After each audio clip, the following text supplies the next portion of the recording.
Hey everyone! Have you ever experienced a feeling so incredibly subtle, yet so deeply unsettling, that it instantly sends a chill straight down your spine? Picture this. You're all alone late at night. The world around you is dead silent. You've just finished washing your face, and you happen to glance up, catching your own reflection in the bathroom mirror. Or maybe you're just sitting on the couch bored, staring down at your own hands. In that tiny fraction of a second, a deeply foreign, uncontrollable thought suddenly bubbles up in your mind. It's as if a cold, detached voice is whispering right into your neural pathways, asking, "Who exactly am I right now?" It's an indescribable sense of detachment. It's as though you've suddenly become a bystander, quietly scrutinizing a physical vessel that just happens to be labeled with your name. Now, you might think this is ridiculous. You'd probably argue, "Of course I'm me. I have my name, my ID number. I remember the exact street I grew up on. I remember the heartbreak of my first crush rejecting me. I even remember that mediocre kung pao chicken I ordered for takeout last night." My brain stores the living, breathing trajectory of my entire 20, 30, maybe 50 years on this earth. How could I possibly not be me? But I want you to try something for me. Follow my train of thought. Let your shoulders drop, let go of your everyday common sense, and let's run a very simple, yet highly dangerous thought experiment in your mind. Can you truly, 100% guarantee that all those so-called memories of the past in your head were actually seen with your eyes and felt with your skin by the current version of you? What if I told you there is a possibility, one that sounds absurd, yet is scientifically and philosophically impossible to completely disprove? What if the you sitting in front of this screen right now, listening to my voice, was actually manufactured just last night? Think about it carefully. What if your current physical body was perfectly constructed late last night in some hidden laboratory, using ultra-high-speed biological printing, and all those incredibly vivid memories of your decades of life, including your love for a specific person, or your deep-seated fears are nothing more than a colossal, meticulously precise data set? While this brand new body was just assembled and sitting in standby mode, some advanced technology we can't yet comprehend simply hit Creth C on a hard drive and Creth V straight into your fresh brain. When the sun rose this morning, this body booted up. You opened your eyes, stretched, touched your face, and everything felt perfectly normal. Not a single flaw. If that were the case, are you still you? Or rather, where did the original version go, the one who actually lived through those memories? I know, hearing this, your mind instinctively pushes back. That discomfort you're feeling right now, it's completely normal. Over millions of years of human evolution, our fundamental genetic code has been hardwired with an ultimate factory setting to keep us motivated to survive, reproduce, and fight against nature. That setting is a profound sense of security we call uniqueness. From the moment we can comprehend the world, we hold on to one absolute truth: I am an entirely unique, limited edition masterpiece in this vast universe. We were taught from childhood that no two leaves are exactly alike. So, on this crowded pale blue dot with 8 billion people, even though most of us live ordinary lives, maybe we can't afford a mansion, maybe we aren't wildly successful deep down, we carry an absolute arrogance. We believe we possess an irreplaceable self. Our thoughts, our joys, our sorrows, our unique lens on the world. They cannot be substituted by anyone else. This is the ultimate psychological defense line that gives us the courage to wake up every morning, to face the messy chaos of reality, and to prove our worth. As long as I am the only me, my existence has absolute meaning. But is that really the case? Well, is this seemingly impenetrable defense actually unbreakable? Here is where things get truly terrifying. To figure out the real boundaries of consciousness and the self, dug deep into the cutting-edge theories of life sciences and quantum mechanics, and I found a logical deduction that is more than enough to tear humanity's pathetic little security of uniqueness to absolute shreds. This hidden chain of logic points to a truth that has left top scientists and philosophers in sheer despair. The truth is this: this so-called uniqueness, this indestructible self, is highly likely just an elaborate self-deceiving, master-class illusion. Hallucination desperately fabricated by the human brain to keep us from going completely insane when faced with the absolute void of the universe. In the time we have left together tonight, we are going to embark on an insanely mind-bending journey. Why insane? Because once you truly understand and accept the logic we're about to explore, the way you look at this world, the way you look at the people closest to you, and even the way you look at yourself in the mirror, will be permanently and irreversibly changed. You're going to face 3 horrifying ultimate interrogations. The first interrogation: what if, while you fall into a deep, heavy sleep tonight, someone sneaks into your room and extracts a tiny skin cell? Using that technology, they perfectly cultivate a clone that is identical to you down to a single strand of hair, completely siphoning all your memories up until tonight. Tomorrow morning, the sunlight hits the room. There are 2 identical beds, and 2 identical yous open your eyes at the exact same moment. Both of you firmly believe you are the authentic original. So, who was real? And to make it even more chilling, what if the manufactured you was slightly tweaked at the genetic level? They have all your memories, but their personality is flawless. They don't have your temper, they are far more disciplined. A few days later, your parents and your partner genuinely prefer them over you. Does the messy, emotionally fragile original version of you still have the right to exist in this world? The second interrogation: we've all seen sci-fi movies, from Star Trek to cosmic blockbusters, featuring that incredibly cool mode of transportation, the instant teleportation portal. You step into the pod, a flash of white light, your body vanishes, and a second later you appear perfectly intact on a planet light years away. Sounds amazing, right? But what if I told you sci-fi movies are hiding an incredibly bloody, anti-human truth? If we deconstruct it using the foundational logic of physics, every single instance of teleportation is, at its core, a brutal, traceless, perfect murder. The person stepping out the other side, happily embracing a new world, isn't you at all. The real you died the moment you departed, obliterated in that cold, metallic pod. How exactly does that work? The third interrogation, and the most bone-chilling of them all, because those first still sound like distant future tech. But this terrifying Erosuran replacement is happening to you right now, silently, at this very moment. What if I told you that the you from 7 years ago is already completely, entirely dead? The current you is nothing more than a slow-growing clone, naturally generated using the residual cells of that dead person. The real you turned to dust years ago. How does that make you feel? Take a slow, deep breath in. Let it out. Let's put these mind-burning mysteries on pause for a second, let go of the weight of today, and dial the timeline back to the absolute origin of this panic. We need to talk about a word that has slowly become an absolute taboo in modern human society. Have you noticed an incredibly bizarre phenomenon? If we rewind 20 smiting years to the late 1990s, there was one word dominating the front pages of every mainstream media outlet in the world. It was the biggest, most explosive scientific topic of that era, bar none. Whether you were a Nobel laureate, a head of state, or a grandmother buying vegetables at the local market, everyone was frantically discussing it. People were filled with awe, curiosity, and a vague, simmering fanaticism. But look at today. We are living in a massive tech explosion. Artificial intelligence can write tens of thousands of words in a second, paint breathtaking images, and hold deeply profound conversations with you. Human probes are flying all over the solar system, and Elon Musk is prepping to send hundreds of thousands of people to Mars. That word, which once shocked the globe and was heralded as the pinnacle miracle of biology, seems to have been deliberately scrubbed from the internet's memory. It's vanished from mainstream scientific discourse like a ghost. The global scientific community has gone completely mute on the subject. Governments worldwide simultaneously rolled out the strictest laws imaginable, designating it an absolute, untouchable red line. You've probably guessed the word by now. That word is cloning. Chew on that for a second. Doesn't that deeply contradict human nature? Knowing our relentless centuries-old obsession with pushing boundaries and saying if the tech can do it, we must try it. How is it possible that right after cloning achieved initial success, right after it made it into the textbooks, the greatest minds of humanity just simultaneously slammed on the emergency brakes?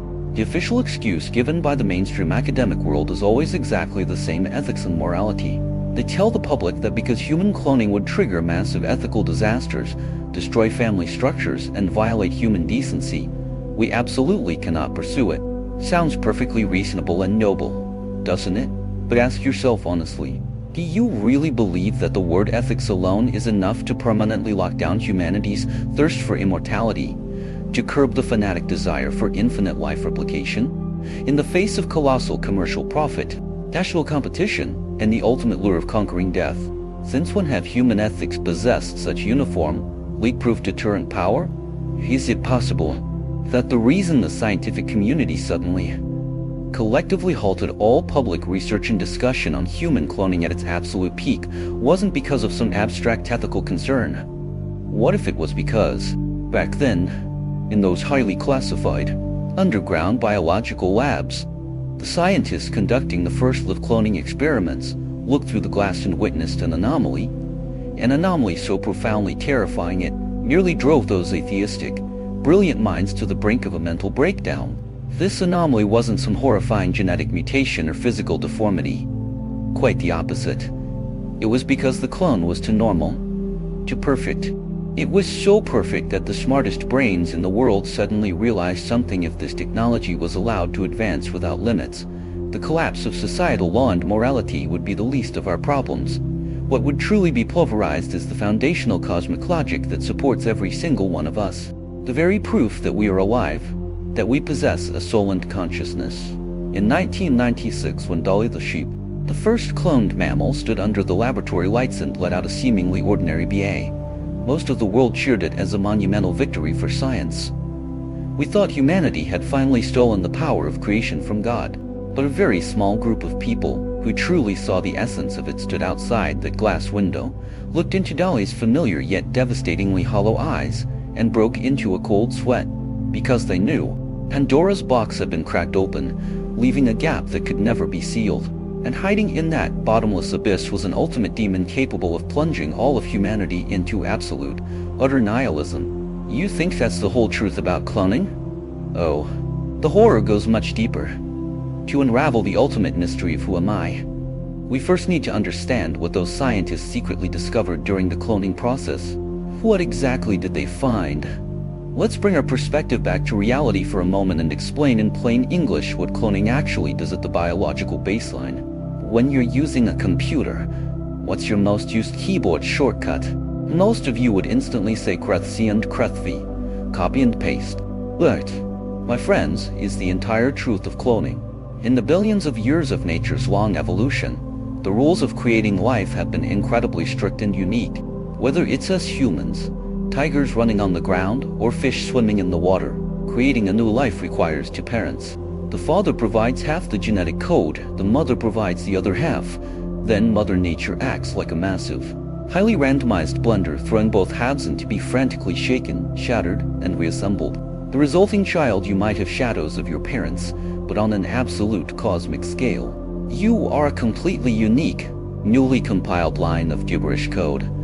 Because of this extreme randomness, even if your parents had 100 more children, it is impossible for them to produce someone identical to you down to a single molecule. This is the bedrock of our confidence. This blender guarantees that you are a limited edition. But on that seemingly ordinary day in 1996, a few mad scientists at the Roslin Institute in Scotland violently smashed the blender nature had used for billions of years. They looked at God's source code, and they directly pressed Ctrl+C and Ctrl+V. How exactly was Dolly created? Let me paint a picture for you. First, the scientists took a normal female sheep, let's call her Ship A. They scraped a completely ordinary, fully developed adult cell from Ship A's mammary gland. Now, pay attention. This cell contains Ship A's entire genetic blueprint, her complete operating system. Next, they took Ship B and extracted an unfertilized egg cell. This egg cell was like a brand new, totally empty computer straight out of the factory. The scientists then did something incredibly brutal. They dug out the original genetic nucleus belonging to Ship B, the empty hard drive, and threw it away. Now they had a brand new computer tower with no hard drive, and an old hard doctor stuffed with the entire life data of Ship A. What happened next is straight out of dark magic. They forcefully shoved Ship A's old hard doctor into the empty new tower. Initially, the machine wouldn't boot up. Nature doesn't recognize this kind of illegal operation. So, they used a painfully crude method, an electric shock. They applied a tiny electrical current to this cobbled-together freak of nature, and in the exact fraction of a second that the current passed through, a miracle, or perhaps a demon, was born. That adult cell, which had long stopped developing, suddenly got amnesia. It forgot it used to be a piece of mammary tissue. Its genetic clock was instantly reset to zero. The stitched-together egg cell actually believed it was a normal, fertilized seed of life, and it began to frantically divide and grow.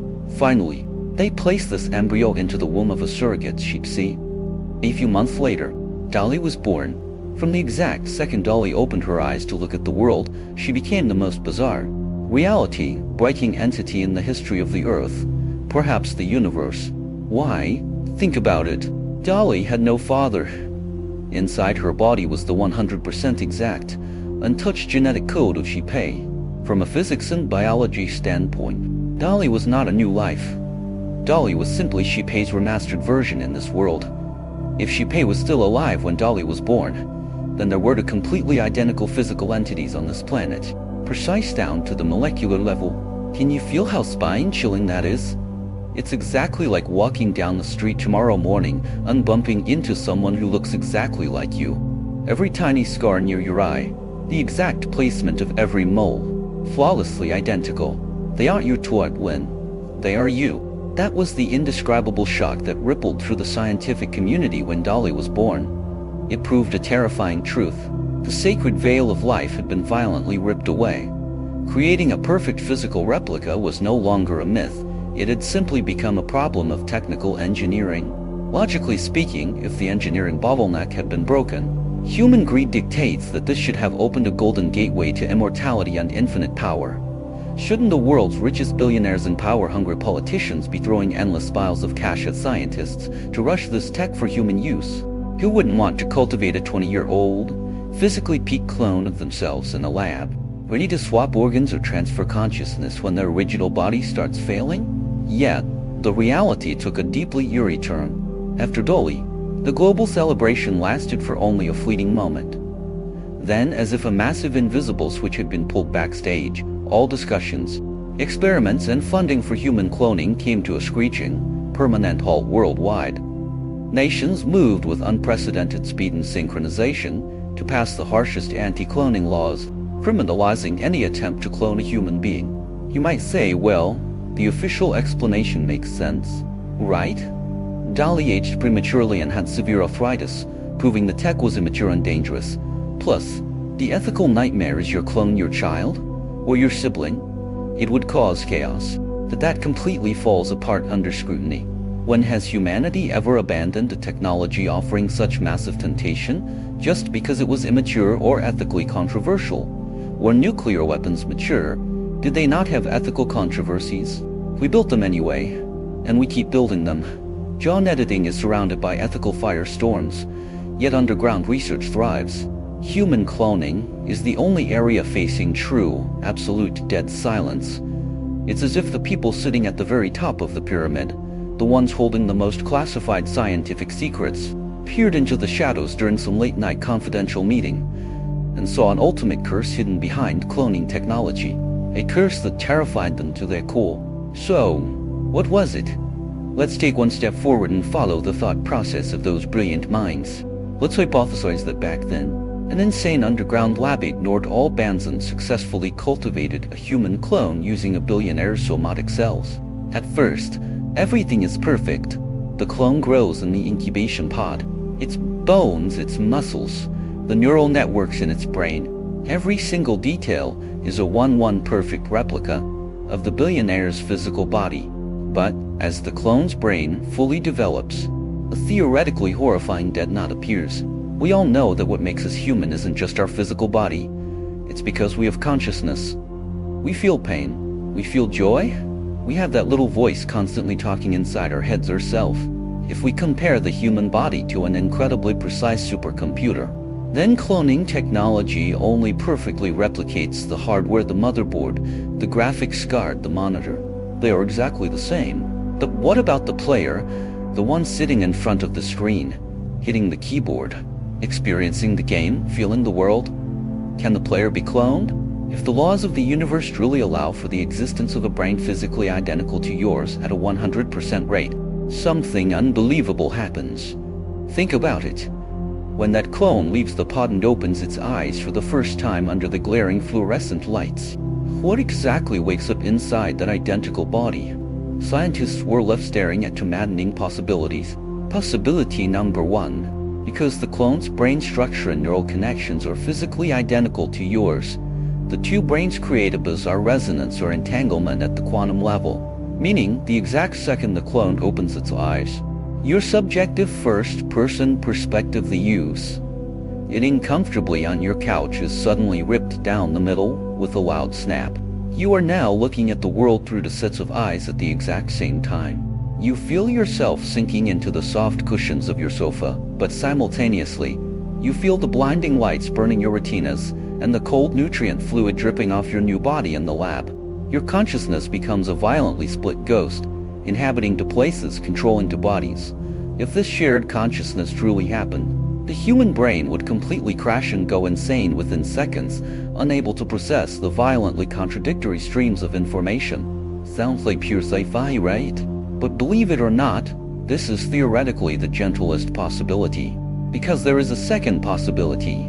And this second possibility is the ultimate nightmare that forced everyone who knew the truth to seal their lips forever. What if human consciousness, that entirely unique soul, is like a singular serial number in the universe, permanently hard-locked to your original physical body? If that's true, then when this perfect clone is manufactured and opens its eyes, there is no player inside.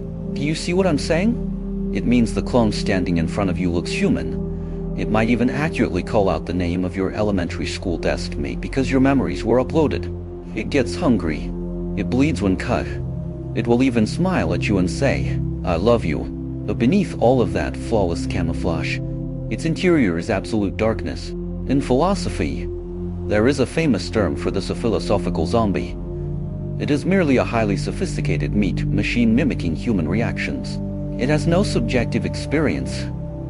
It feels no real pain, it just screams loudly because its programmed algorithms tell it to. It feels no real love, it simply secretes the appropriate chemicals stimulated by hormones. If cloning tech only produces these empty, soulless zombies that look identical to us, and tens of thousands of them enter our society, marrying us, having children, working with us, isn't that an absolute, silent extinction of the human race? You might think this is just philosophers rambling in their studies, but the reality is far more complex. Do you really think identical hardware guarantees identical consciousness? Or is consciousness not produced by the brain at all? What if the brain is just a receiver, and the true signal source is hidden in a higher dimension we can never touch? To prove this, to completely peel back the layers of this terrifying truth, I want you to step into an absolutely chilling thought experiment. Take a deep breath right now, close your eyes, let your mind drift. Imagine you fall asleep deeply in your own familiar bed tonight. But the moment you slip under, an unbelievably flawless cloning procedure begins on you. Not only is your body perfectly replicated, but a dark futuristic tech takes every single neural connection, every memory, every emotion in your brain, and transfers it 100% lossless lie. Like copying data to a flash drive into the new clone. Tomorrow morning, the first rays of sunlight hit the room. The alarm rings. You think that's the end of the twist? Oh no. Tomorrow morning, you're going to wake up to the most desperate situation in the world. At exactly 7 o'clock, that familiar marimba alarm tone goes off on your phone. Like countless workday mornings before, you let out an annoyed groan with your eyes closed, reach out, perfectly find your phone on the nightstand, and swipe to dismiss. You rub your dry eyes, prop yourself up on the mattress. You feel that dull ache in your cervical spine. You recall the absurd dream you just had, and you start debating whether to grab a breakfast crepe downstairs or a sandwich from the convenience store. All these bodily sensations, all this flowing stream of consciousness, feel incredibly real. At this moment, you have a feeling of absolute, unbroken continuity. You are entirely certain that you are you. Your head is filled with 20 or 30 years of life experiences, and you clearly remember how you took off your clothes last night, pulled up the checkered blanket, and fell asleep. But When you open your eyes and instinctively look across the room, the blood in your veins freezes solid in 1/10 of a second. Less than 2 meters away, on the normally empty floor of your bedroom, is another identical bed, and sitting on that bed is a person wearing your exact pajamas. The most terrifying part, that person is staring right back at you with an expression of absolute, unadulterated horror. Their face, their build, their mouth slightly parted in shock, the tiny scar near their eye from when you fell as a kid. It is you, driven by sheer panic. In the exact same millisecond, using the exact same pitch and tone, you both blurt out the exact same sentence. Who are you? Why are you in my room? Put yourself deep into this scenario. On this bizarre morning, the ultimate mind-shattering game of spot the fake begins. You probably think, oh, this is easy. I'm the original, he's the fake. I'm going to expose him.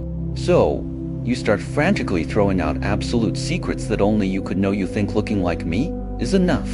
Tell me, what was the name of my crush in 3rd grade? Which drawer in the old house did I hide my failing 6th grade math test in? But to your absolute despair, the person sitting across from you doesn't just answer instantly incorrectly. Their anger and indignation are even more intense than yours. They yell back, "Shut up, those are my memories."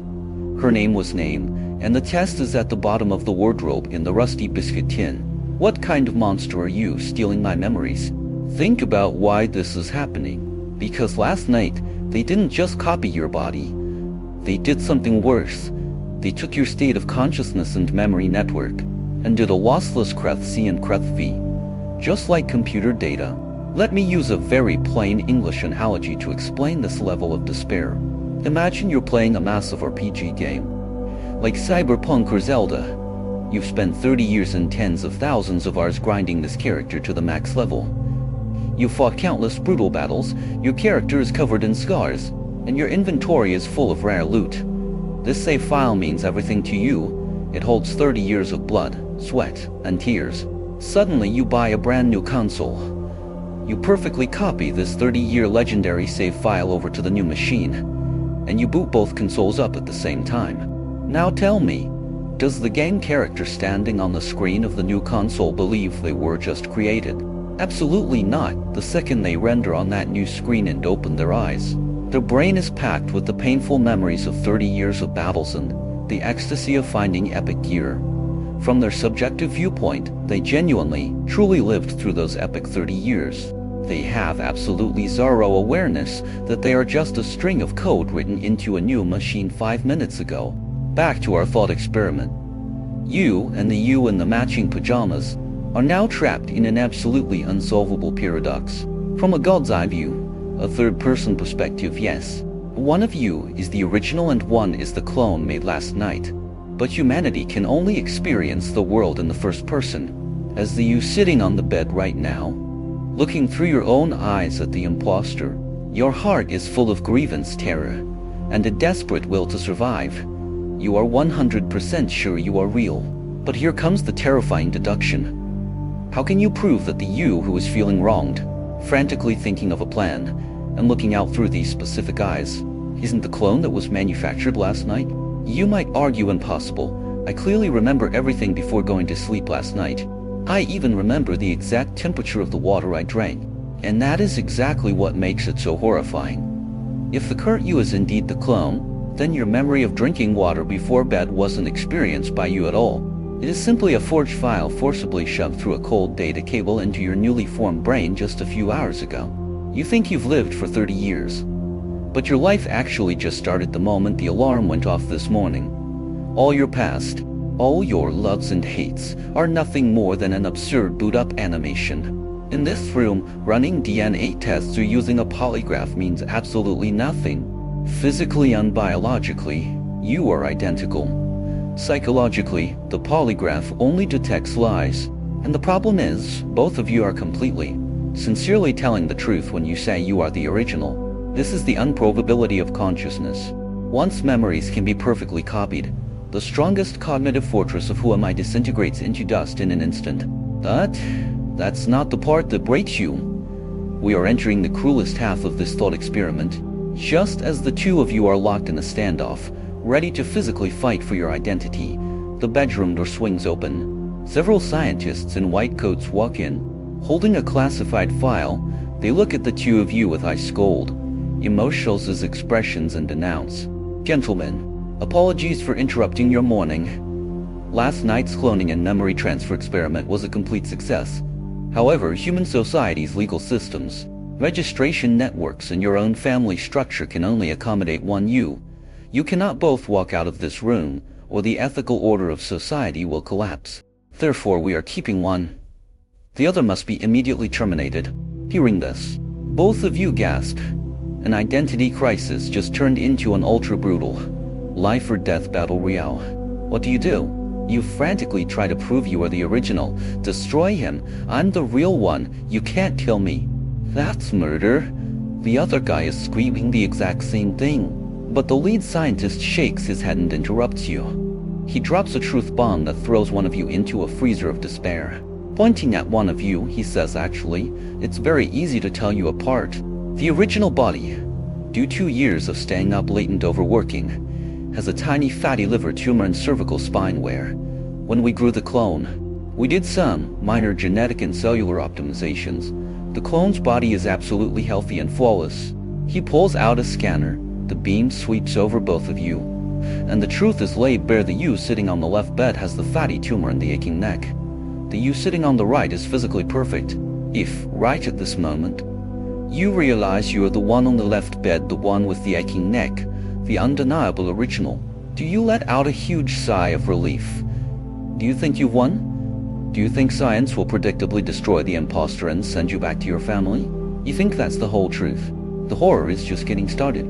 Just as you think you've won, preparing to watch the imposter be dragged away with a mix of pity and Victor's arrogance, the lead scientist does something that completely crashes your brain. He checks his tablet, confirms the data, and then slowly raises his hand. He points firmly at the person on the left, the one with the aching neck, the original, you, with the casual tone of a customer asking a waiter to clear an empty plate. He tells the armed guards behind him, take this old, obsolete unit down to the basement incinerator. Give the new gentleman on the right his clothes, hurry up. He has a morning meeting at the office. Boom! A string in your brain violently snaps. You leap off the bed, struggling wildly, screaming hysterically, are you insane? You just said I'm the original. I'm real. That perfect body is a fake made last night. Why are you killing me? Why let a machine-made monster steal my life? The scientist looks at your furious, desperate face without a single shred of pity. Instead, his eyes hold the cold indifference of someone who sees the brutal reality of human society. Pushing up his glasses, he says something that crushes your dignity and meaning into powder. Sir, do you still not understand the situation? Because you are the original, you must be terminated. Let me use plain English. If you go to a store today and spend a fortune on a brand new, top-tier smartphone, the clerk takes your old, 3-year-old phone with a shattered screen and a dying battery, and syncs every single photo, chat log, and app flawlessly to the new one. This new phone now has the entire soul of your old data, but runs 100 times faster. The battery lasts for days, and the screen is crystal clear. He pauses, staring dead into your eyes. Tell me, when you walk out of that store, are you going to treat that shattered old phone like a treasure and put it on a pedestal at home? No, you throw it in the recycling bin without hesitation. Because once the data is perfectly transferred, the broken physical shell becomes worthless garbage. In a sociological sense, sir, you are that old phone. Your wife paid an exorbitant fee for a partner physical and genetic upgrade service. What she needs is a you who has all your memories and loves her deeply, but will never snap at her because of neck pain. A who is endlessly energetic, can go hiking with her, and absolutely will not collapse from liver cancer at 45 and burden the family. We aren't murdering you. We simply upgraded you. Take a moment and let that sink in. Is this not a suffocating level of terror? We grew up fed a highly romanticized worldview. We believe love is unconditional, that in sickness and in health is sacred. We firmly believe society and family accept us because we possess some sacred, inviolable uniqueness, that our soul is irreplaceable. But is it? Cloning technology acts like a demon revealing mirror, violently tearing open the most utilitarian, brutal, rock-bottom truths of human society. To ensure you die understanding, the scientist doesn't throw you in the incinerator immediately. They lock you in an observation room with a one-way mirror. You are forced to watch a live broadcast called The Upgraded You. You watch helplessly as the genetically optimized clone puts on your suit, ties your tie, and walks energetically into your office. The old you, exhausted and anxious, was always on the verge of a breakdown when facing your toxic boss, acting submissive and tense. But the you on the big screen today, because the genes for high anxiety were slightly smoothed out during cloning, he handles the boss's aggression with total ease, confidence, and high EQ humor. You watch the boss's eyes change from annoyance to deep appreciation, even patting your shoulder and hinting at a promotion. You grip your fists in the observation room so hard your nails dig into your palms. Night falls. You watch the clone return to the home you know so well. Your golden retriever of 5 years pauses, sniffs him. Just as you hope the dog will expose the fake and start barking, the dog wags its tail happily and jumps into his arms. Because biologically, his scent is you, just healthier. Then your wife comes home. Normally, you'd be paralyzed on the couch with neck pain, and seeing you so lifeless would spark another cold war between you two. But the you on the screen is at peak vitality. Not only has he cooked a massive dinner, but he greets her at the door with a passionate embrace. You stare at the screen. You see your wife's eyes light up with the exact same surprise and intense love from when you first started dating. You watch them sit at the table, the clone telling the inside jokes only you know, making her laugh uncontrollably. Through the hidden neck, you hear your wife say, "Deeply moved, honey, you are amazing today. It feels like we are young again. I love you so much." And the clone, eyes full of genuine affection, gently replies, "I love you too." If you were locked in this room watching this, how would you feel? At first you'd feel rage, jealousy, but as time passes, that anger morphs into a profound existential absolute despair, because you suddenly realize a horrifying philosophical proposition. In human society, how is the concept of you actually defined? Your boss doesn't need you, they need an employee who solves problems flawlessly. Your child doesn't need you, they need a father with endless patience to run and play with them. Even your partner, perhaps she doesn't deeply love the flawed, aging, real you. What she loves is the perfect carrier capable of providing stable emotional values, security, and beautiful memories. In this massive social network, you are simply a node responsible for providing specific functions and emotional inputs. When a clone appears with zero baggage, maxed out physical stats, and an optimized personality, they perform the function of the you node at 120% or 200% efficiency. In the eyes of the entire world, the imposter is actually a better version of you than you are. And you, the original who claims to have the real soul.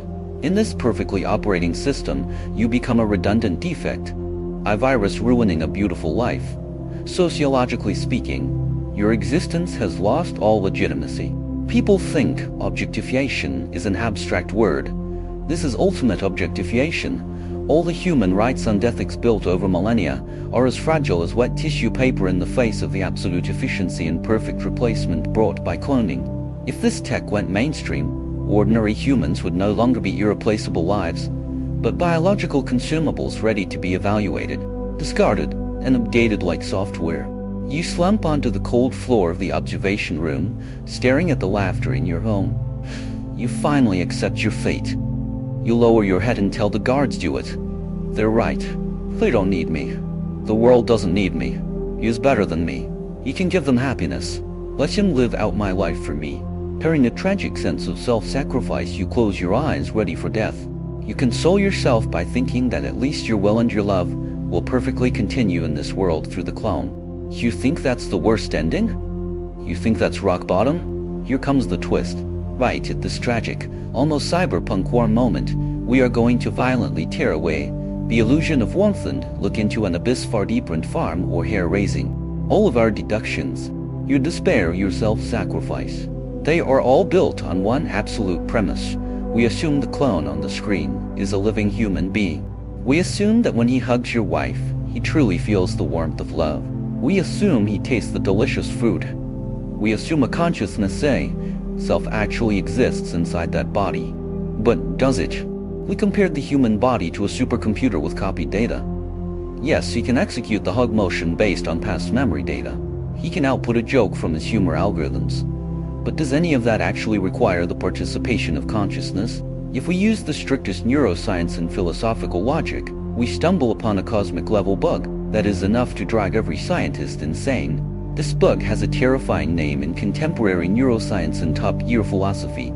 It's called the hard problem of consciousness. Why do they call it the hard problem? Because modern science stands before it like a caveman staring at a smartphone, totally helpless with zero angles of attack. To help you understand this fear, let's do a simple self-test. Look at the screen right now. Listen to my voice. Can you feel the light hitting your eyes? Can you feel the slight pressure on your back from the chair or the bed? Maybe your brain is racing, thinking what terrifying thing is he going to say next. All of these highly private, first-person subjective experiences you are actively feeling. That is consciousness. It is the most mysterious thing in the universe, bar none. We think modern science is advanced. A scientist can draw you a complex diagram explaining why you feel pain. You touch fire, the nerve endings on your skin catch the high-temp signal, turn it into a bioelectric pulse, shoot it up your spinal cord to your cerebral cortex. Neurons fire, muscles contract, you pull your hand back. Sounds bulletproof, right? But it's an incredibly clever, deceitful scam. Scientists use a bunch of fancy physical and chemical processes to completely dodge the most fatal core question: how exactly do those cold bioelectric pulses, those purely physical reactions of carbon, nitrogen, and oxygen molecules, magically conjure up the subjective feeling of ouch, that hurts? Let me give you a plain English analogy. Imagine a high-end video game. When you attack an NPC, he screams, holds his wound, runs away, and curses at you based on his programmed algorithm. It looks incredibly real, but it is just code and electrical signals calculating at high speed.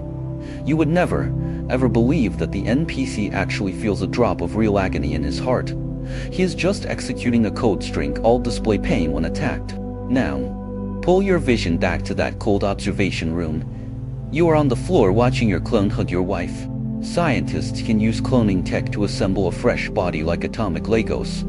They can copy your bones, muscles, and the exact wiring of the billions of neurons in your brain, 100% losslessly, like copying a USB drive. Scientifically, they perfectly replicated the hardware and the hard doctored data. But think about it, can the player, the unique entity sitting outside the computer screen, genuinely experiencing sadness, love, and fear, be copied over via a data cable or chemical reagents? If the human body is an ultra-processed machine, then consciousness is not data on a hard drive, nor is it the graphics rendered on screen. Consciousness is the experiencer lingering outside the data, staring at the screen, fully immersed in this game called life. Have you ever stared at the ceiling late at night, exhausted, and a bizarre thought hit you? Why, right at this moment, am I locked inside this specific physical body, looking out through these two eyeballs? Why aren't I Elon Musk, or the old man selling crepes downstairs, or a bird flying by? Why am I specifically me? This absolute binding of the unique first-person perspective is the deepest black hole in human understanding. Modern science cannot explain how a pile of inorganic cells, when arranged in a specific structure, can summon a subjective soul out of the void. If this subjective consciousness is absolutely unique and uncopyable, that means something horrifying. Cloning tech can build a million top-tier biological computers in the 3D world, but do the rules of the universe actually let you use a biological wire to rip that higher dimensional player in half and copy them over? If the player is unique, then when that perfect clone opens its eyes for the first time in the lab, what is actually inside that shell? The answer will chill you to the bone: nothing. Absolute emptiness. Absolute darkness.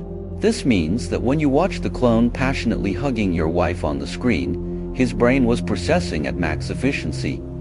Bioelectric pulses perfectly commanded his facial muscles into a flawless, warm smile. But it was merely a physical program executing the command: return deep affection when partner expresses love. Inside his shell, absolutely no one felt a single drop of real love. He couldn't smell the perfume in her hair. He didn't feel his heart race. He didn't even know he was smiling. He's a metal tower with the monitor turned off, frantically running game code in the dark. You thought you were making a noble sacrifice? You thought your love was being continued? The reality violently shreds you. You're the only entity capable of feeling the cool breeze on your face, the only one actually experiencing a heartbeat, are about to be utterly erased in the basement incinerator, and left behind in your home is nothing but a high-end meat robot wearing a hyper-realistic mask of you. For the next few decades, your wife and child will pour all their love and emotion into a soulless machine, and they will never ever know. This points directly to the deepest fear of why cloning was banned. A mass influx of clones isn't a boom for humanity, it is a silent, thorough extinction event at the level of the soul. Now, you might try to comfort yourself. You might think, oh, this is just pessimistic philosophy. As long as the clone goes to work, brings home money, and makes my family happy without hurting anyone, who cares if he has a soul inside? Life goes on. You think that's fine? You think this tragedy is limited to just you, the original? Brace yourself. If you truly grasp the logic of the hard problem of consciousness we just covered, then I want you to do something right now. Look over at the person closest to you, your partner, your parents, your child. Look into their eyes. Have you ever considered a possibility so earth-shattering it leaves you in an abyss of infinite loneliness? Listen closely. If a clone meat machine with flawless external behavior, but zero internal experience is theoretically possible, then how can you prove to me that the person sitting next to you right now isn't an empty shell? How do you prove it? You probably think my question is absurd. You'd laugh and say, that's easy. You'd walk over, pinch their arm hard. They jump up like they got shocked, grab their arm, curse at you, maybe even tear up from the pain. Then you point at their angry face and say, look, they feel pain. Oh, they get angry. How could they be a soulless empty shell? If you think that, you are still trapped by the inertia of human common sense. You still haven't fully digested what the philosophical zombie loophole truly means. Think about it. What are those expressions of pain? The curses? The tears? They are merely a series of external physical outputs calculated by the supercomputer in their brain after receiving a physical stimulus. Their vocal cords vibrated to make sound, their tear ducts secreted fluid, their facial muscles contorted. But that only proves the machine is functioning perfectly. It does absolutely nothing to prove that inside their shell, a subject of them is actually experiencing the first-person torture called pain. This is the most terrifying hypothesis in modern philosophy and neuroscience, the philosophical zombie. We aren't talking about Hollywood zombies rotting in the streets. A perfect philosophical zombie is someone you could scan with the most advanced medical tech 1,000,000 times and find zero difference from a normal human. They have a beating heart. Their neural connections are flawless. Tell them a joke, they laugh hysterically. Say your vows to them, they cry tears of joy. They can sit and debate quantum mechanics with you over coffee, but beneath all that flawless, incredibly vivid human camouflage, they have no monitor turned on inside. All subjective experience, all joy and sorrow, simply do not exist inside a philosophical zombie. They are just a clump of carbon-based molecules capable of executing high-level conditioned reflexes. Can you feel that desperate loneliness? In this vast universe, there is a brutally strict physical law every single one of us is hopelessly, non-negotiably imprisoned inside our own physical flesh cage. You can only, ever, look out through your own two eyes. You can only feel the wind through your own skin. You can never drill into your partner's brain and truly experience whether their feeling of seeing the color blue is exactly the same as yours. You hear them say, I'm in pain. But you can never truly feel their pain. Since you can never enter anyone else's subjective perspective, what makes you so absolutely certain that the other 7-9 billion people on this planet actually have souls inside their shells? Maybe the world doesn't need cloning technology to create zombies. Maybe the people you've laughed and cried with every day of your life were just highly advanced NPCs spawned by the universe's master server from the moment they were born with absolutely zero internal experience. You think you live in a crowded world full of loving souls. But in reality, the entire Earth might be a massive empty server with only one single player, you. Everyone else is just a lifelike silicone mannequin. I know. You're probably getting chills right now. You might be frantically comforting yourself. Okay, Even if everyone else is a philosophical zombie, even if this is a universal Truman Show meant just for me, at least I know anything is true. I am not a zombie. I am real. Because right now, I can feel the fear in my heart. I can hear your voice. I can think. That brings us back to Descartes' famous quote, I think, therefore I am. Since I am thinking, I must be a living human with real consciousness. Well, you thought we peeled the onion to the core? The cruelest cognitive flip is just beginning. We are turning the gun around, aiming right at your seemingly indestructible self-awareness. Take a deep breath and answer me this. How can you prove to me that the you feeling fear right now, the you frantically thinking in your brain, isn't just the highest tier philosophical zombie, uploaded with memories this morning? You instinctively yell back, impossible. Zombies don't have subjective feelings, and I clearly feel pain and fear. Chew on that sentence carefully. Your brain's neurons fired at high speed, mobilized your vocal cords, and outputted the information, I feel pain. But what if there is a hyper-advanced biological code in the universe, and its ultimate command is to force this human machine to hyper-realistically simulate a feedback loop called self-awareness? Let me use a very plain English example. You tap an app on your phone, a beautiful animated pop-up asks, "Are you sure you want to delete?" You tap yes. You feel the interface is very smart, very user-friendly. But if you take the phone apart and look at the bottom layer logic under a microscope, there are no beautiful animations. There is no user-friendly anything. At the bottom, there are just millions of invisible transistors doing incredibly boring physical switches between power on and power off. That smooth, continuous user interface is nothing but a phantom hallucination, forcibly rendered by those cold transistors to make it easier for you, the user, to operate. Now, apply that logic to your brain. What if the foundation of the human body is simply a complex chemical reactor made of carbon, hydrogen, and oxygen atoms? To get tens of billions of neurons to work together efficiently, to force this body to dodge lions and reproduce in a harsh natural world, over long evolutionary years, these cold neuron transistors forcibly rendered a user interface called self-awareness. You think that little voice in your head, that soul feeling pain and fear, is some sacred, untouchable, higher dimensional existence. But in reality, it is highly likely just an incredibly realistic holographic phantom generated by your brain's bioelectric pulses, designed to stop your meat suit from self-harming and force it to find food. When you shout, "I can feel I exist," that's not an independent soul speaking. It's just your brain's operating system executing a baseline code that says report UI running normally. Once you accept this premise, all those impossible paradoxes instantly become horrifilously illogical. Why is cloning so despair-inducing? Because if the self is just an auto-generated UI, then, when you clone a perfect body and copy all the data, the moment that new body boots up, its bottom layer transistors will instantly render a brand new UI identical to yours in a fraction of a second. There is no unique, irreplaceable soul player in this world. It's just a cosmic game of copying code. As long as the hardware meets the specs, any lump of meat can boot up and instantly, firmly believe it has lived a long life and possesses a deep soul. Your dreams last night, the racing heart of your first love, your intense fear of death, the things that make you are from start to finish. Just survival deception programs written in your genes. When the clone opens its eyes, it doesn't have absolute darkness inside.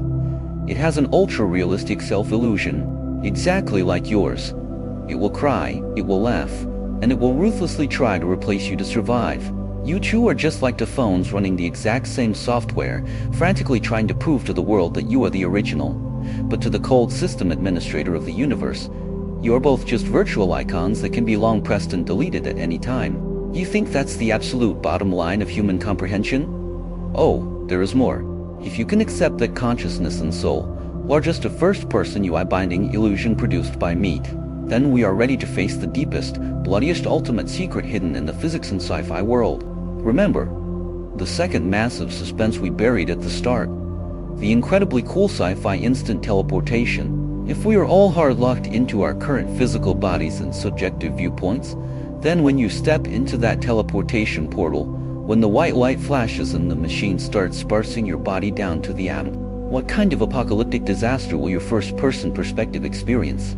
Why do all top-tier physicists say that even if this tech is invented, they would rather spend decades on the slowest spaceship than ever step foot inside a teleport? When we watch Star Trek Beam Me Up, Scotty, or Dragon Ball, we think teleportation is the ultimate dream of transit.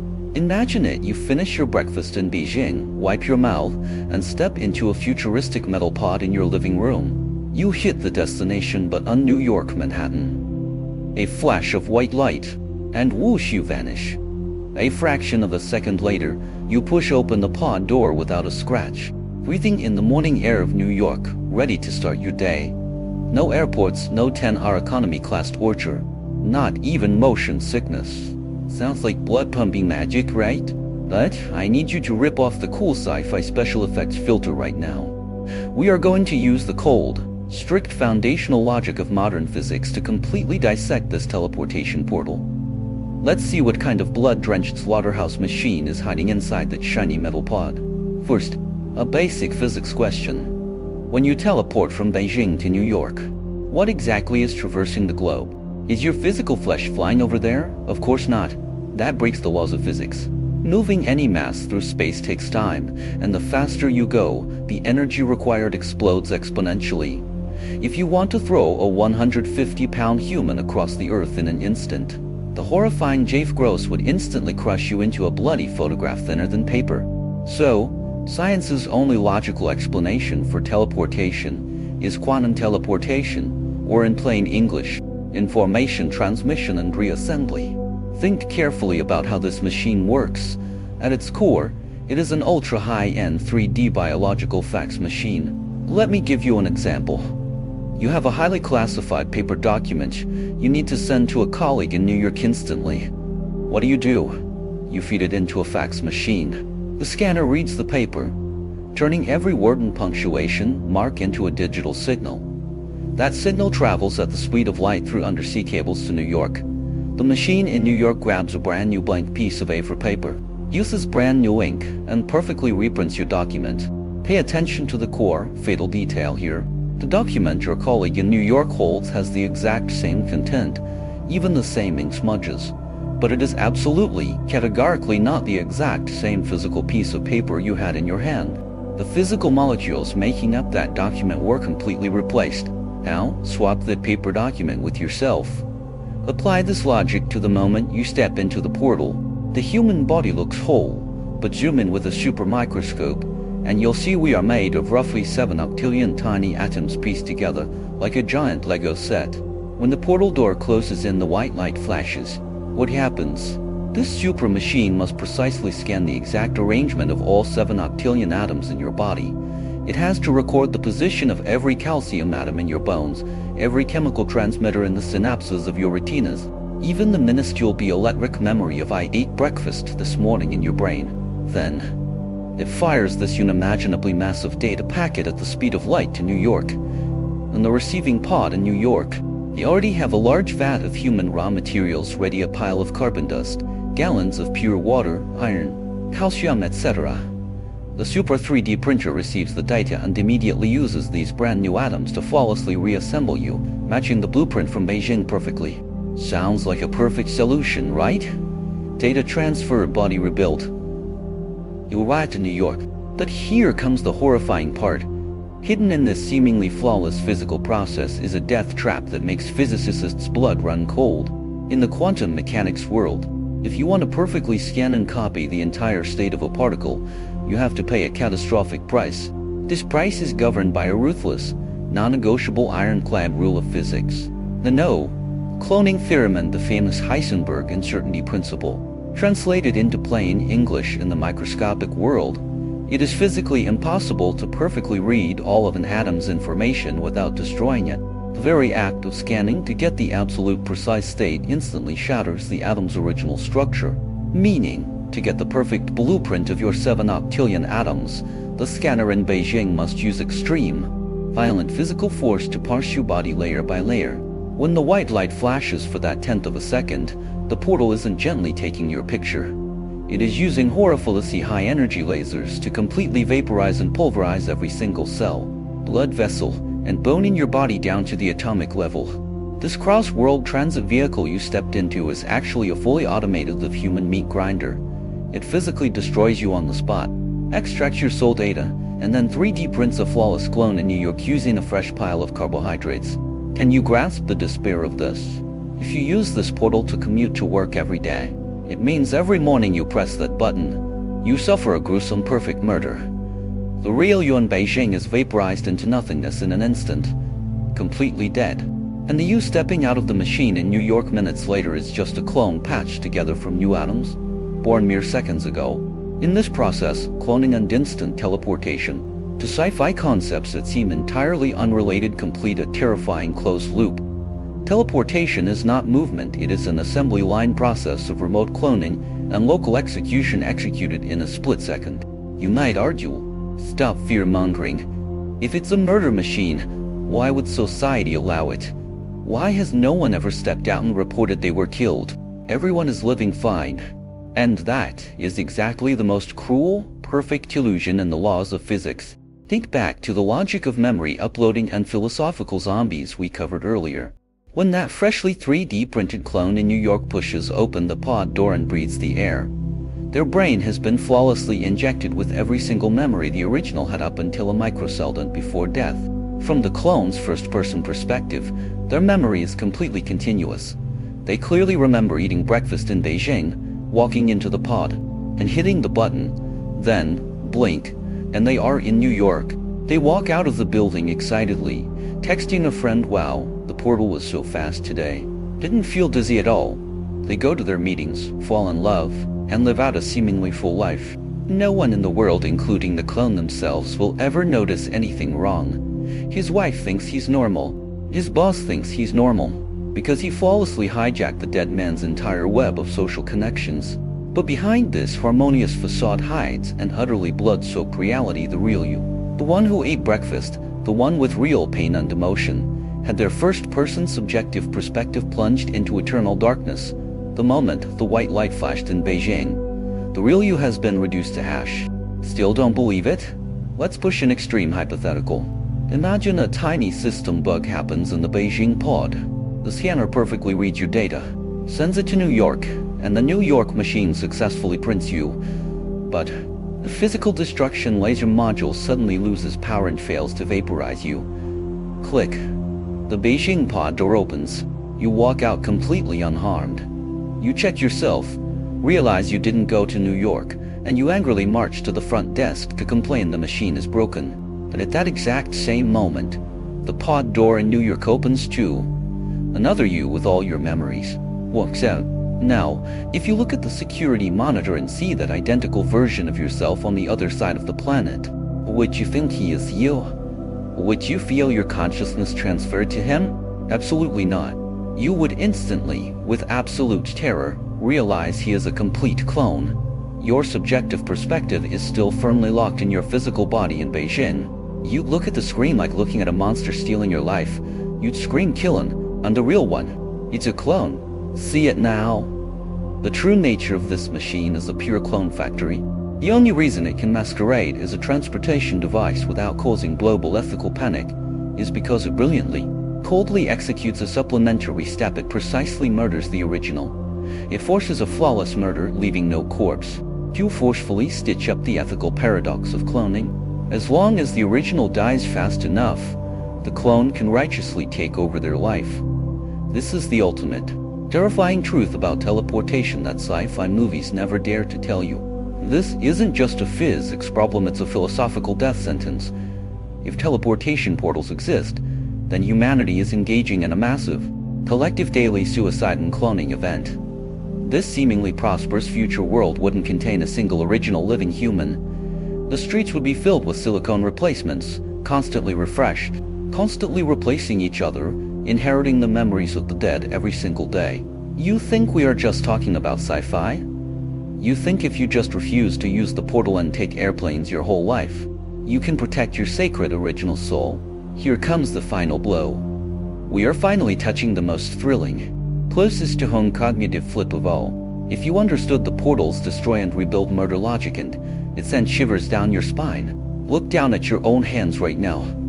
Look at the veins and the skin on the back of your hands. These hands you think have accompanied you for decades. This physical body you proudly claim is absolutely unique. What if I told you that nature itself is an unimaginably massive, slow, cruel, fully automated cloning and teleportation machine running for billions of years? You thought you escaped teleportation? You thought you dodged atomic pulverization? Prepare for the biggest psychological shock of the night. We are uncovering the most absurd paradox hiding behind standard human biology, the Ship of Theseus. Let's stretch the portal timeline out. Imagine an incredibly slow portal. Instead of vaporizing you in a second, it quietly extracts 1% of your atoms every day and replaces them with brand new ones. During this process, you feel nothing. You eat, sleep, and work normally. But 100 days later, every single atom in your body has been thoroughly replaced. Are you still the same you 100 days later? You might think this is another sci-fi hypothetical, but it's not. This terrifying logic trap of replacement and identity was spotted over 2,000 years ago by Greek philosophers. It is the most famous, despair-inducing paradox in philosophy, the Ship of Theseus. In Greek mythology, there was a magnificent warship called the Ship of Theseus, revered by the Athenians. Over time, a wooden plank rotted. The craftsmen found an identical new plank and replaced the rotten one. Everyone agreed, yes, this is still the great Ship of Theseus, just repaired. But years went by. The mast rotted. They replaced it. The hull leaked. They replaced the boards. Even the rusted ram on the front was replaced. Decades later, the final repair was made. At this point, something unbelievable had happened. The glorious Ship of Theseus docked in the harbor had had every single piece of wood, every iron nail, every sail completely replaced. Not a single tiny component remained from its original launch. Now comes the ultimate interrogation. Is this ship completely replaced physically, still the Ship of Theseus?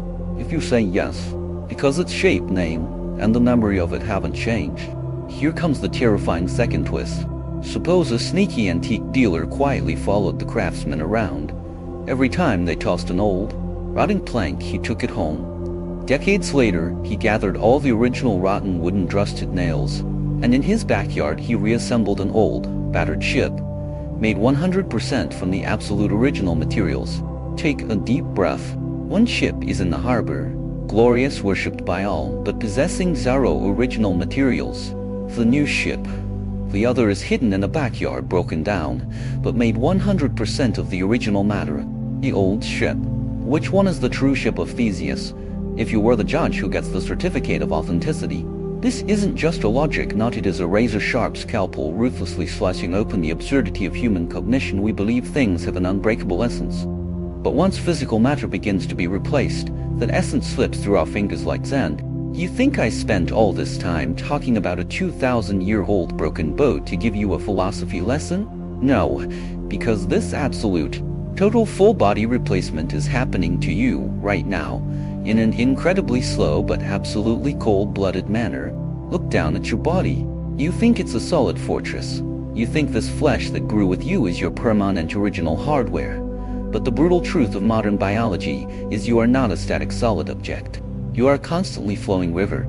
We know the body is made of cells, but what many don't realize is the horrific cycle of death and rebirth they constantly undergo. When you woke up this morning and sunlight hit your room, you saw dust floating in the sunbeams, right? A massive portion of that dust is the dead epidermal cells that flaked off your skin while you slept. You are constantly shedding your skin like a snake, just on the microscopic level. Every 4 weeks, your entire outer layer of skin, the very shell you used to feel the world, is 100% replaced by brand new cells from underneath. You think that's it. Your stomach acid is highly corrosive. To avoid digesting itself, your stomach lining must undergo a mass cellular wipeout every 3 to 5 days. The red blood cells racing through your veins carrying oxygen. They live for 120 days. Even the hardest bones in your body, which look like inchangeable stone, are constantly being dissolved by osteocoshals and rebuilt by osteoblasts. A full skeletal replacement takes about 10 years, according to modern science. Excluding a very small number of neurons in your brain, every cell in your body undergoes an absolute, head-to-toe complete wipe and replacement every 7 to 10 years. Do you understand the terrifying implication of this biological law? It means the you from 7 years ago the one who sweated through an exam, the one who cried over a broken heart, the physical entity that made up that you, their skin, their muscles, their bones. Every iron atom in their blood is completely, entirely gone from your body. Where did they go? They became the dust floating in your bedroom. They were flushed down the toilet. They turned into carbon dioxide and dissipated into the air. They completely died, dissolved, and returned to the Earth's massive recycling loop long ago. The you from 7 years ago was physically vaporized, leaving absolutely nothing behind. So where did the current you, this 150-pound flesh vessel sitting here listening to me, come from? The truth will make you feel profoundly absurd and uncomfortable. The current you is not the original you. This current body is a brand new ship of Theseus that nature slowly 3D printed over the last 7 years, using the base carbon, hydrogen, and oxygen molecules extracted from the countless burgers, bowls of rice, and glasses of water you consumed, strictly following your genetic blueprint. Think about how terrifying that is. Remember the bone-chilling teleportation portal?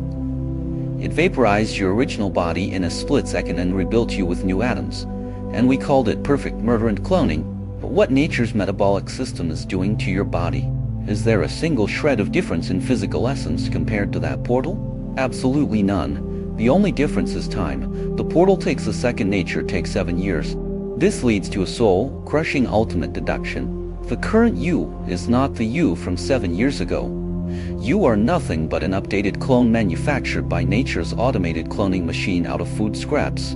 The only reason you feel like you are still you is because your brain smoothly inherited or copied the memories of that dead person from 7 years ago. The moment this new body pieced together from yesterday's Kung Pao chicken and the day before's tap water boots up, its UI interface reads the old save file and instantly believes, wow, I've lived so long. I've experienced so much pain and joy. But the original physical entity that actually experienced those things has been dead for years. Excreted, metabolized, recycled by nature. Are you despairing? We constantly fear future cloning tech stripping our uniqueness. We fear sci-fi portals killing our original soul. But we never realized that from the moment we were born, we have been biological clone dummies constantly dying and being replaced in the river of time. There is no permanent, unchanging self anchoring your life. If the physical atoms making up your body are completely swapped out every few years, and your memories are just copyable by electric signals, then where exactly is this thing we call I, that humanity has desperately chased for millennia? Take a deep breath. If we re-examine the ultimate question of who am I on a massive, cosmic scale, if we accept the despairing premise that flesh is replaceable, memories are copyable, and the self is just an illusion, do you think that means humanity has nothing left? That we are just meaningless space dust? No. When we peel the onion down to its absolute core, when all common sense and self-perception are pulverized, beneath the ruins, an incredibly grand, awe-inspiring, ultimate answer emerges. If physically, we are just carbon blocks completely swapped out by nature, every 7 years, and psychologically, our memories and emotions are just baseline data that can be flawlessly copied and overwritten, then, once all the physical shells and date, codes are stripped away, what exactly is the awareness hiding behind it all? Looking through the screen, feeling shocked or terrified right now? If there is no fixed, eternal, unique you, then who is the player waking up inside your body every single morning? To finally solve this mystery that has haunted humanity for thousands of years, we found an ultimate deduction hidden at the deepest level, one capable of violently colliding all world religions and sciences. Get ready for the final, craziest cognitive leap. There is a highly counter-tuitioning phenomenon in this world. Have you noticed that the absolute smartest, top-tier brains in human history like Newton, Einstein, and especially the founding fathers of quantum mechanics like Heisenberg, Bohr, and the famous Schrödinger, almost all of them, in their later years, plunged headfirst into profound Eastern philosophy and mysticism, and never came back out? Many think they just got old, senile, and superstitious. But is that true? Here comes the twist. They weren't senile, quite the opposite, because they were studying matter at the very bottom layer of the universe. The quantum level, they witnessed a terrifying truth that shattered all physical laws. That truth told them trying to find the source of consciousness and soul inside the physical material world is like ripping open an EV set looking for the news anchor inside. It is absolutely absurd and futile. Schrödinger, the great physicist behind Schrödinger's cat, left behind an incredibly shocking quote in his later years, one that mainstream science deliberately downplayed at the time. He said, in truth, there is only one mind. Chew on that. Not 8 billion consciousness. Not one stuffed into every living person's head.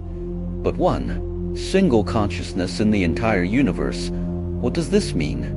To understand this grand, trembling worldview, we need a brilliant plain English analogy: the virtual reality game and the single player. Imagine an impossibly massive, god-tier tech gaming company. They developed an ultimate MMO spanning the entire universe, billions of galaxies, and countless planets. Inside this game, there are 8 billion NPC characters called humans, plus countless animals, plants, and even alien life. You'd think there are 8 billion players online, right? No. Inside the company's server room, from the very beginning, sits exactly one lonely super player.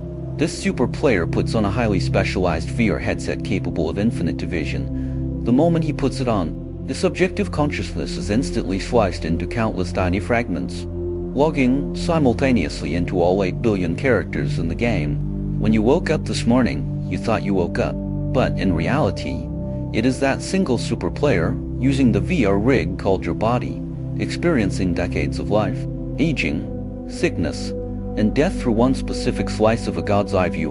And when you turn your head and look at your wife, your parents, or even a stranger on the street, or a stray dog, here comes the mind blower.